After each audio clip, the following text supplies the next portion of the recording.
We're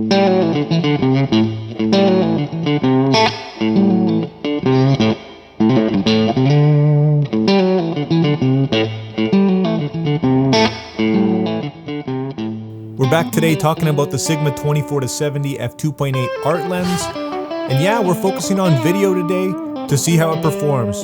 Let's go.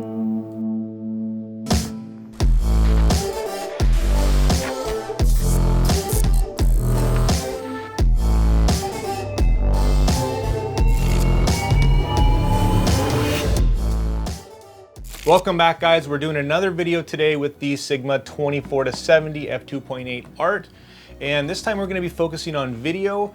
Now that I've had a little bit of time with this lens, I've been able to actually use it in some real-world situations, so I thought I'd share with you my results and a few more comparisons between it and the Tamron 28-75, which is my kind of go-to lens a lot of the time.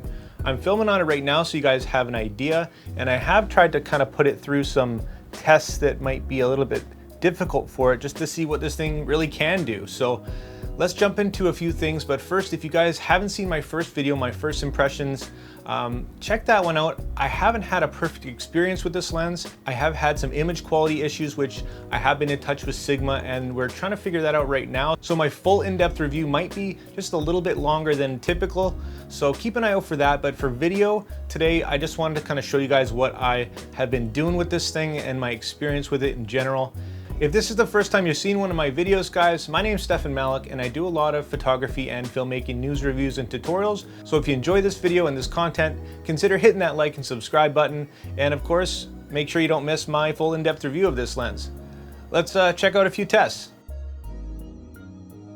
So having a look at the autofocus in video, there are a few things to note, and I'm going to show you a few comparisons versus my Tamron 28-75 for comparison. But the Sigma is very good. In fact, they're both very good. We're pretty much splitting hairs here. But if I had to pick, I would say at this point the Tamron is just a tiny bit faster, just a hair, and a little bit more confident. It feels like it's just a little bit more accurate as well. But do remember, when the Tamron was released, it did have some autofocus problems in video that was quickly fixed with a firmware update.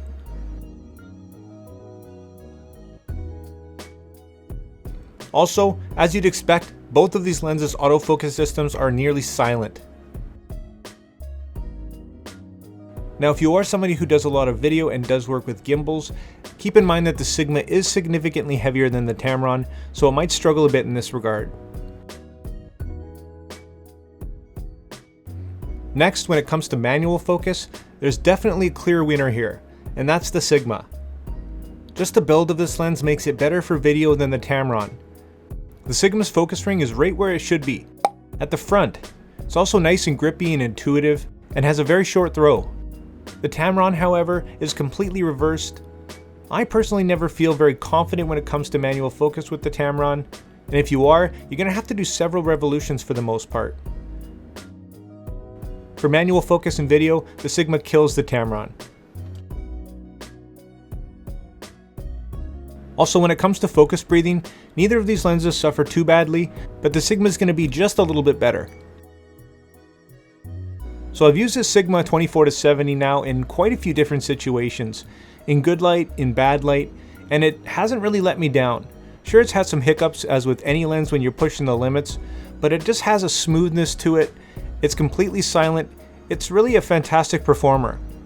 Face tracking and eye autofocus in both human and animal work fantastically, and I'm sure Sigma is going to give us a firmware update in the not too distant future, addressing some overall stability issues and of course performance. Once in a while you pick up a lens and there's just something about it that you love. And for me, in this case, this is one of those lenses. Despite the issues that I've had with it that I'm working to resolve, this is a lens that I could see myself having on my camera a lot of the time. I've hit the streets with this thing and got a fair amount of stills and video. And like a lot of people, I'm using my lenses for a lot more than just photos these days. Video is becoming more and more important, so when you're spending this much on a lens, it's got to perform great with both stills and video. And although it's not completely ideal because of its size for video, it does do a great job. So is the Sigma 24-70 F2.8 ART the perfect lens for video? Well, no, it's really not. It does perform great, but in a lot of cases it's going to be simply too big for a lot of people. I don't do a heck of a lot of gimbal work, so it's gonna work just fine for me, and its performance is definitely above average. Also keep in mind that it does have big 82mm filter threads, so your filters are gonna be quite expensive. Although you can buy big ones and then a cheap step down kit to use them on all your lenses. That's what I do.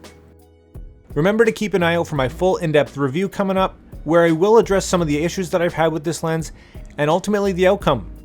There has been several people come forward and email me about similar issues, and there's always going to be a margin for error when it comes to any lens, but I'll do my best to keep you up to date.